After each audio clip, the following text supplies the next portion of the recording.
when you say sales in a clinic, what do you actually mean? And how is it different from a front desk or call center? So if you run a healthcare clinic, you also run a business. You run an ice cream shop, you run a business. You run a veterinary practice, you run a business. You run any kind of service-based business where you have customers. You might be providing a service, but you are also running a business. And as a result, you have business owner or business owner responsibilities. One of those responsibilities is to acquire new customers. Another one is to keep those customers. And so what we see in clinics is the idea that they've got a reception desk, and that reception desk is a catch-all for a whole long list of activities: for sales, for retention, for intake, for administration, for clinical questions, for correspondence, for follow-ups. And suddenly you end up with this blend of activities that just don't make sense together. If you take it outside of a healthcare clinic environment, you think about a business that might be office-based. You have someone who handles incoming calls. Maybe you have an administrator. You also have a sales team. You also have a retention team. You also have a customer success team. There's a reason that these functions are split out. It's because you need specialist playbooks, specialist know-how, specialist talent. You need specific tools to deliver each of those things to a high standard, rather than doing all of them somewhat good enough. And so what we often see in clinic is that they think, I've got a front desk. My front desk will do all these things. And you can see it in the job postings. You go out and hire someone, their jobs are patient success and call handling and sales and retention and recall. And this is one person. Often it's someone without that specialist know-how. So for us, a sales desk is a team that is specifically focused on the activity of converting new clients and retaining existing clients. Those are the only activities that occur on that sales desk. And that is a fundamentally different function than an administrative function, a clinical function, a procedural function. So when you're out building that revenue function, you should be thinking of, where in my clinic physically am I going to put that sales desk, as opposed to where am I going to handle my front office more generally? Because these are ultimately very different things. You actually talk about 4 other key factors that takes off a place. I can do that now. Do you want to do that now? Yeah. So if we sort of split out sales desk and reception desk, two different desks. A sales desk is focused on engaging new leads. They're focused on qualifying and, importantly, disqualifying those leads. And they're focused on doing all sort of lead nurture activities that lead into an initial consultation, which includes taking a deposit payment to ensure no cancellation, which includes seeing them all the way through to that first appointment. And in some cases might even include that initial consultation follow-up, because oftentimes patients will come in for a first visit, but they won't necessarily rebook or continue with their treatment plan. And so that sales desk function is specifically about revenue creation along the beginning of the patient journey. It's got absolutely nothing to do with any of the other intake activities that would happen when you have a new patient joining the practice. In your view, what's wrong with expecting the front desk to also be a sales body?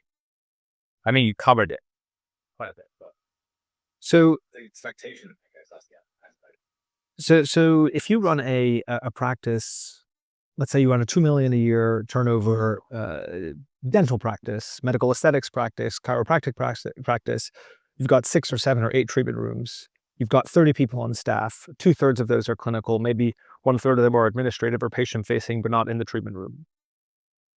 You have to imagine that the people at the front desk are focused on one thing, and that is the person standing directly in front of them. Someone comes in, they have a question, that is first point of call. And it is unreasonable to expect that person to also be thinking about running a pipeline. A sales process is ultimately pipeline management. It's about conversion, it's about revenue creation. It's a completely different expectation than the person in clinic. Because what we want to know when we're looking at a clinic is, when things go badly in the clinic, who's running your conversion, sales, and retention function? And more often than not, what we find is that that is the lowest priority activity. When you have a front office team, they do everything to support the smooth running of the clinic on a daily basis. And as soon as something goes wrong, the entirety of your funnel, the entirety of your sales work, the entirety of your recall work just goes on pause. And so you end up in this constant firefighting, constantly being on the back foot because you don't have people who have dedicated know-how and time to that revenue function. Wait, so who exactly should own the revenue conversion campaign, i.e., sales desk? So I think if you're the business owner, if you're the clinic owner, revenue is your responsibility. You might be in the treatment room 8 hours a day, and you may choose to be patient-facing, but you're the business owner, and ultimately revenue is your accountability. What we often see in practices is that they will partner with a head of commercial or a practice manager, and more often than not, that practice manager or that head of commercial is the person who becomes responsible for the business functions. They are responsible for recruiting, for compliance, for procurement. They often act as a marketing coordinator. So this generalist role of practice manager suddenly becomes responsible for running the business. The practitioner or the practitioners will focus on the patient. The practice manager and the administrative team focus on the business. That practice manager is being pulled in 100 different directions.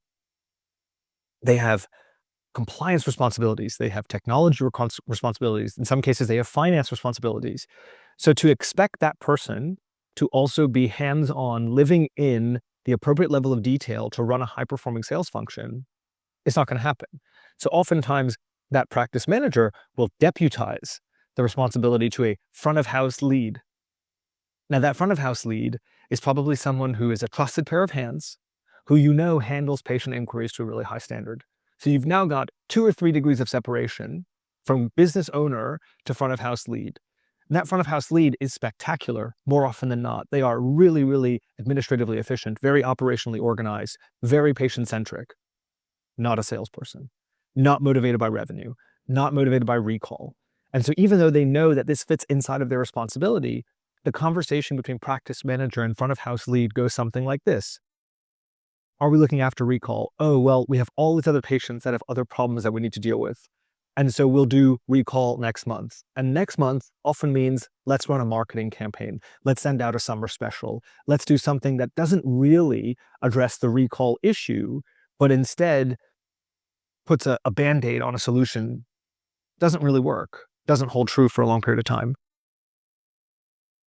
So why do you think the word sales still makes so many clinic owners uncomfortable, even though it's such a big function, such a critical function for revenue and margin?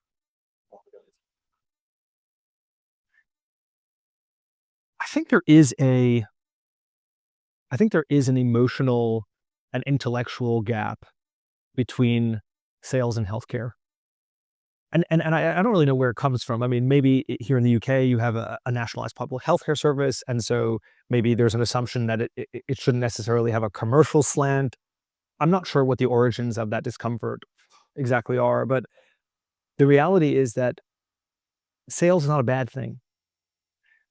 And in a healthcare setting, sales does not mean let me convince you to do something. And I think oftentimes that's what people think when they hear sales. I'm going to convince you to do something that you don't want to do. Which is not what we're talking about. That's not a sales function, probably in general, and certainly not a sales function in a healthcare context. In a healthcare context, when we say sales, we're talking about is helping understand and trying to discover the patient's need. What problem is the patient trying to solve? And how can I act as a guide to move them from problem to solution? And it may very well be that I can't. It may very well be that the problem that the patient has is not solvable by the clinic. Right? If you imagine someone calling in with a toothache to a dermatology practice, there's no sales job to do there. It's like, hey, we don't solve that problem here, go down the road. But if I'm calling in as a patient and I have an issue with my teeth, an issue with my skin, an issue with my back, I'm actively looking for help. I'm actively looking for someone to take me through a problem-solving process. If you put that in the context of a restaurant, depending on where you are in the world, but oftentimes you walk down a street, you don't have restaurant owners or managers standing outside trying to entice you to come into the restaurant. Come try my delicious food. They're not selling to you. But when you do ultimately go and sit down in the restaurant, there's no reason for them to hide the great specials, right? Let me tell you about this wonderful lobster dish that we have. And oh, by the way, it's the most expensive item on the menu. It's not because we're trying to push you into a high value purchase. It's because we're trying to understand why exactly are you here? What is your reason for being in the clinic environment? What is your reason for reaching out to the clinic environment? And I think this is about consultation and it's about understanding. And for some reason, people hear sales and they think sleazy or pushy.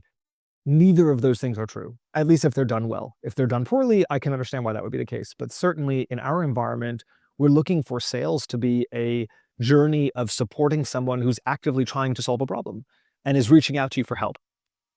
So in that context, sales is we're basically redefining the word sales in the healthcare context, right? Which is almost something like a patient support guide or patient journey guide. Yeah, I think there isn't a word that correctly identifies the job in this particular context. So you have people who will call it a patient coordinator, but it's not really that, right? A patient coordinator is someone who is answering clinical questions throughout the patient journey. You've got people who are called patient success representatives, which is making sure that patients are happy along their journey. You have intake coordinators, you have outpatient coordinators, you have high value patient coordinators. And there isn't really a word that talks about revenue in connection to the patient. And I think that's why we have a category error. We've got this issue of we're trying to make sure we capture value as a business, but we don't want to become pushy or disingenuous with our patients. And some people will index to the word sales and they'll feel very uncomfortable about using the word sales. And other people will take the opposite approach and say, I'm going to make this a clinical role. I'm going to make it a patient coordinator. But actually, that's almost more problematic because now you're taking a sales function and you're saying, let me make this part of your healthcare pathway. Well, that's actually quite an issue. So for us, we use the language sales desk. What's your sales desk? Because a sales desk is not a person. A sales desk is not an individual. It's a function in your business that is looking after a certain metric. And that metric in this case is revenue. You need someone in the practice who's looking after revenue, just like you have someone who's looking after compliance. In a healthcare clinic, you have a registered manager. They are ultimately thinking about the Care Quality Commission. Who is your revenue manager? Where does that function sit? And if the answer isn't at a sales desk, then where is it? Fair. Obviously, genuine. Fair. So what would you say to a clinic owner, especially based in the UK, who says we're not salespeople, we're healthcare providers. We should solely focus our attention and energy and resources on providing great healthcare. What would you say to these people, especially those are private clinic owners? So I think the interesting thing is, what is your motivation for being in private practice? Why did you make that decision, right? What compelled you after you went through a very academically rigorous journey? You had career opportunities inside of the NHS or elsewhere. You could have left medicine altogether. You made a decision to go out and become an entrepreneur. You decided to go and start a practice. You decided to take that jump. Now, there's a question in there, which is like, why? Why did you make that decision? I think oftentimes it comes from a desire to provide a better quality of care. I worked in practice X. I didn't like the way things were being done. I think it could be 5x better, 10x better, and I know how to do that. And so you have this intrinsic motivation to provide a higher quality of care than you think is available elsewhere. And you have a unique way of looking at it. You have an interesting brand perspective, whatever it might be, you want to bring that into the world. I think oftentimes that's the motivation. I don't think the motivation is often, I'm going to go build a healthcare empire through my practice, but sometimes that's what happens. You get practice owners who started in a single location, end up with 20, 30, 40, 50 locations because they figure out that recipe. So if you believe that the motivation is patient-centric, I think the next question is, well, how does revenue feed a patient-centric journey? How do revenue and patient delivery or patient outcomes work together? And I don't think you have to think very hard to believe that they do, because a practice that is profitable and efficient and thriving can invest 2x, 3x, 4x around clinical outcomes. And if you're constantly on the back foot and you're constantly cash strapped and cash flow is an issue and you're short staffed because you can't make payroll or you're not growing in the way that you want to grow, then you're sacrificing clinical care in favor of, I'm not really sure what, but sometimes it's an ethical line around, I'm going to take a sales-based approach, I'm not going to take a sales-based approach. And at the same time, many of those practices are already paying for marketing and they're already paying for SEO and they're already paying for online presence. So there's this disconnect between I'm going to spend on growth, but not where it really matters. So I think if you want to build a kind of practice that has that long-term patient support experience built in, you need to make business, you need to make revenue as much an objective and a priority as you do for your patient care. Makes sense. So this is something more for you about your experience, husband experience. When we first met, the nano studio that we're building is tattoo removal business. The category used was the Apple for tattoo removal, right? So clearly the goal there was to provide the best possible customer experience or prototyping the customer experience possible. Can you maybe talk a bit about using Apple as as almost like the anchor to describe the best patient experience or product experience that you want to create or present? Yeah, I constantly have problems with my phone. I have an iPhone. I constantly have problems with my iPhone. So I'm using one I got in 2019. So the fact that I still have the same iPhone that I had in 2019 already makes people like, how is that even possible, right? But I like it. It works. It's fine.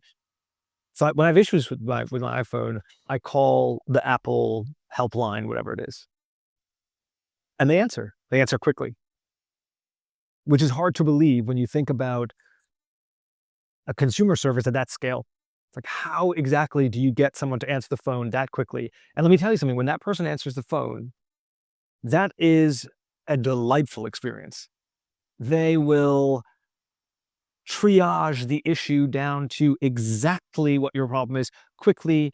They are wonderful to speak to, joyful, delightful. They're not upset about being on the phone with you. You can tell they at least enjoy or can pretend to enjoy their job. It's smooth end to end. And when you get off the phone, you get all of the follow-up material that you need to ensure that issue doesn't come up again. And you just have this feeling that there's this point of call that's accessible. If I have an issue, I know where I can go. I think for a lot of the practices that we work with, and a lot of the practices that are trying to build an equivalent kind of experience for their customers, which is one where they have that sense of support, they're really good at doing it for proactive patients. They're really good at doing it for patients who want to stay top of mind in the practice, who are coming in regularly, who are in active care. No problem. But that's 20% of your patient book. It's 25% of your patient book. What about the other 75%? I spoke to a practice this morning who has 8,500 people on their book. 10%, by their estimate, are in active care. 10%. So you've got hundreds of people out of 8,500 that the practice is able to intellectually, tangibly support and engage with. What about the other 7,500? Where do they go? Where do they go when they have an issue? So I think for us, when we look at building a practice that is genuinely patient first, we're talking about trying to create an interaction layer around the clinic that allows for regular engagement between patient and practice. All that busy work that otherwise pushes patient engagement aside, we're trying to bring that back into view. We know that we know practitioners care. We know they want to do that. There's no question about whether or not there's a desire to have that high quality, regular, vibrant patient interaction. The question is how? How do you achieve that? And it's not buttons. It's not logins. It's not more software. Here, take more tech. Take more software subscriptions. It's about processes, people, playbooks, capabilities all wrapped together so you can go end to end, so that even when someone's off on holiday, you don't end up with this backlog of patient engagement work. What's the most surprising revenue uplift you've seen plugging in a sales desk? How do you measure whether basically that's a kind of a question about measuring. How do you measure whether sales desk is working and what does it look like when it comes to like successful sales? So I think the easy answer is revenue. Like, does revenue go up? I say it's an easy answer because, of course, that's the case, right? Is my sales desk working? Is revenue going up? But actually, I think there's a lot more happening there. So I would think about more in terms of ROI, like what's my return on investment in my sales desk rather than just what's my revenue uplift. So here's what return on investment looks like. Yes, revenue goes up, and my team in-house can be more focused on providing high quality care to active patients, and I don't have staff churn risk, where if someone key leaves the business or goes on parental leave or goes on holiday, I don't suddenly lose an entire capability, and I have continuity, and I have a reliable and repeatable process and playbook that I can continue to invest in and that can grow with my clinic. So I think return on investment is about making this a function within the business in the same way that you think about possibly working with an accountant.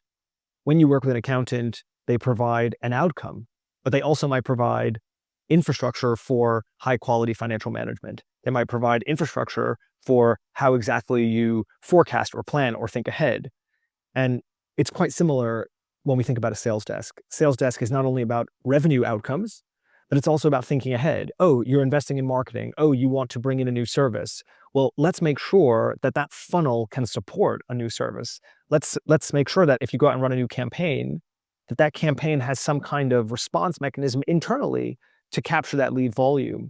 We were speaking with a clinic recently who said they invested in a lot of performance-based marketing and lead volume would accrue. And the marketing agency said, hey, it's working. And the clinic said, it's not working. And you have these very completely contradictory opinions. It's working, it's not working. The marketing agent thinks it's working because lead volume is coming in. The clinic thinks it's not working because they're not converting that lead interest. So they're saying, where are the bookings? Where's the revenue? So I think you need to have this internal accountability. And I think that's really how you should be thinking about the value or the net contribution from a sales desk, rather than just thinking about, have I added a bit more in terms of revenue this month?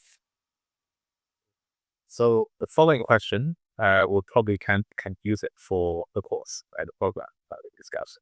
So if I'm a clinic owner, currently my clinic is doing 1.2 million annual revenue. How can I get to 5 million or beyond? What is the framework, stats that I need to take? So I think a lot of people use the like a bucket or leaky bucket metaphor. And I think in healthcare, you need to think about building that bucket from the bottom up. So first job to do is make sure that the bottom of the bucket exists. And oftentimes it doesn't. Oftentimes it's just water in the top, water out the bottom. So step one, close the bottom of the bucket as best you can. Now you'll still have some holes. That's okay. But you want to put some kind of foundation for stopping churn and stopping patient disengagement. It's all good to go out and acquire new patients, but if you don't have a way of reliably rebooking cancellations and no-shows, spend all you want in marketing, that's still a leaky bucket. So stop the bleeding. That's step one. Establish that bottom of the bucket. Step two is to slowly build that bucket up. So rather than going right to marketing, let's think about, what are we measuring in the funnel? How are we thinking about lifetime value in the patient body? How are we thinking about unit economics of the patient body? We use the word unit economics all the time with our clinics, and many of them have never heard unit economics before. They think, oh, revenue per patient. Like, revenue per patient is interesting. It's much less interesting if revenue per patient is much less than cost of service plus cost of acquisition of that patient. So first, let's put the bottom on the bucket and stop that bleeding. And second, let's start to think about what are the key measures that we should be indexing to, so that when we do turn on marketing, we're measuring the right stuff. When we do turn on acquisition, we're measuring the right stuff. So once we have those guardrails in place, it's not bad money after bad money after bad money, then I can start spending money intelligently. Let's think about, what are we tracking in the funnel so that I know exactly when good revenue comes in versus when bad revenue comes in. Because we get a lot of practices who inside their practice management software will write notes like, time waster. What's a time waster? Oh, it's a patient who calls and cancels, but doesn't actually book anything. Okay, cool. Well, what campaign did that person come from? Because we should turn that off. Let's turn that campaign off. But no one is passing that information back up the funnel. So for us, we would think about growing from 1.2 to 3 million, 1.2 to 5 million. Number one, establish that foundations for stopping the bleeding, stopping the leaky bucket. Number two, measuring the funnel, understanding exactly what's happening at each stage. And then number three, let's start experimenting. Let's start tweaking the top of funnel, different campaigns, different positioning, different brand, different creative. And then let's see if we can drive high quality lead revenue. And the funny thing is that I think a lot of practices think the hard job is the marketing work. Actually not. Maybe 15 years ago, that was the hard job. But right now, performance-based marketing, digital-based marketing for services like this, hyper-localized, high-intent buying, it's actually relatively established. You need technical know-how, but you can build that quite easily. But taking that process all the way through down to clean revenue, much, much harder. How long would it take to go from 1.2 to 5 million as a clinic? How long would it take to go 1.2 to 5 million as a clinic? I think you have some capacity issues. So if you're in a clinic that's generating 1.2 million a year, unless you have an adjacent facility where you can double capacity, you're going to hit a ceiling. A 1.2 million pound turnover clinic probably doesn't have the infrastructure and space to do 5 million. Very, very rarely is that the case. You can probably go from 1.2 to 1.8 to 2.1, but a 5x increase, this is ultimately supply constrained. Like you have a ceiling on what you can do realistically in that facility. But you have probably a lot more room to grow than you might think. And we often see practices will make that expansion into second location way too early because the playbooks and the processes are not established in site 1 before they start going to site 2. How do we grow from 1.2 to 2? Or how do we go from 1.2 to 2.1 in a single facility? That's a whole different question, right? And I think that's where you need to start thinking much more about the brand. What problem am I trying to solve for my patients? So we have practices that we work with right now who started out in a very niche space, say chiropractic. Then they start layering in not just chiropractic, possibly holistic care, possibly nutrition therapy, possibly physio, possibly wellness and IV drips. And suddenly you start to see the revenue line items compound. And the beautiful thing is that if you've done a good job engaging that patient body and taking them on the journey with you, you transition from being a specialist provider to providing an integrated or holistic program. And that integrated holistic program is where you start to see that growth. Because now when patients come in, you're not just winning 100 pounds on a service or 1,000 pounds on a service over the course of a year. The lifetime value of that patient body can grow with the practice. So I think the key movement for a practice doing 1.2 million a year is to think, okay, what does the brand need to evolve to allow for this incrementality, new services coming in, plus how do I ensure that when patients are coming in, I'm acquiring correctly and converting correctly, and also how am I bringing my legacy patients back? Because oftentimes we find that in that legacy book, you've got anywhere from 5 to 15% of your patient body that will re-engage if that's done in a reliable and repeatable manner. And so right there, you've got 10, 15% revenue growth, clean revenue growth, just inside of your legacy book, which needs to be a point of focus.